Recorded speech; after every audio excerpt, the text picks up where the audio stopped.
This is Jonathon Wilson from groovewindow.com, and we're learning a funk groove number 4 in B flat. This is part 7 of 7, where we'll be looking at the second half of the breakdown.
All right, you've made it this far. This is the last section of music that we haven't gone over in this whole piece. There's a lot of repetition in this piece. If you master this and you've been through the other clips, this is the last thing you need to know.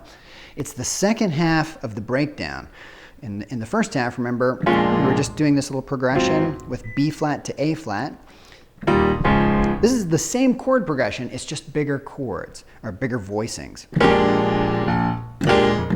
Okay, that first one, we've got, again, basically octaves in the left hand, and in the right hand, it's that 13th voicing we've seen so many times, with the dominant 7th, the 3rd, the 13th, and the 1, which is B flat. Now, if you have small hands and you can't reach this 11th with extra notes in the middle, and a grace note, which is kind of tricky, leave out the top note. You don't need it. You've already got it in the bass note, just play that.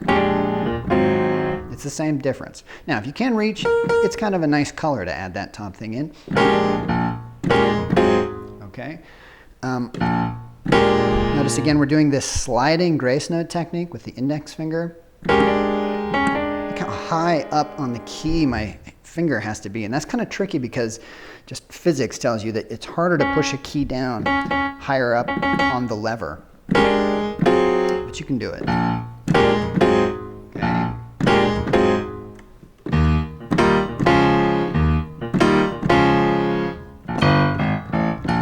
Walk there in the left hand.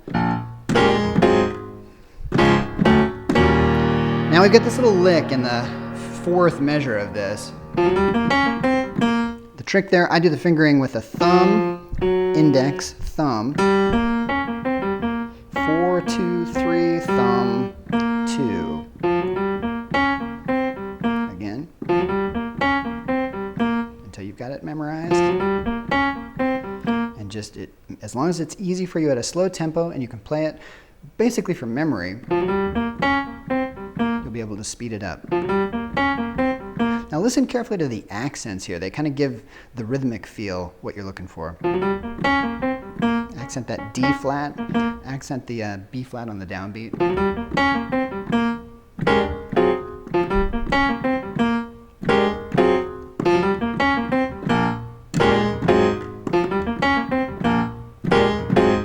Okay.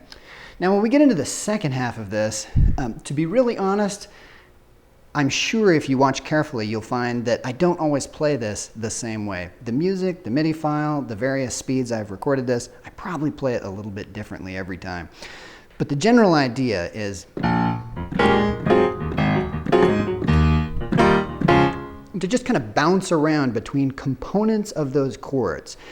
Take any one you want, the MIDI file or the sheet music. They're examples of that, and that'll work. But don't get too hung up on exactly which notes are right or wrong in here. Get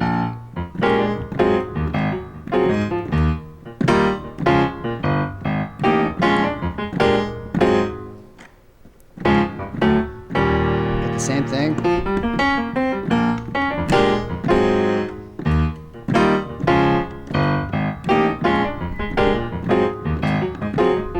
Now, at the very last 4 notes here, we've got a big walk up back to the bridge, and I would suggest using your sustain pedal on each of the 4 notes. So hold your damper pedal down if you've got one, and clear it between each chord.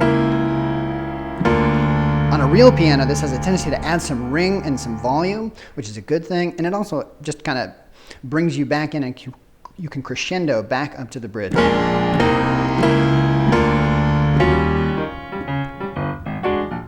And we're back to the bridge. Well, there you have it. That's the whole tune. If you've made it this far, you've learned everything there is to learn in this piece. Remember that you can get the sheet music and the MIDI files and the backing tracks over at groovewindow.com. I've enjoyed this, and I hope you come back for the next one.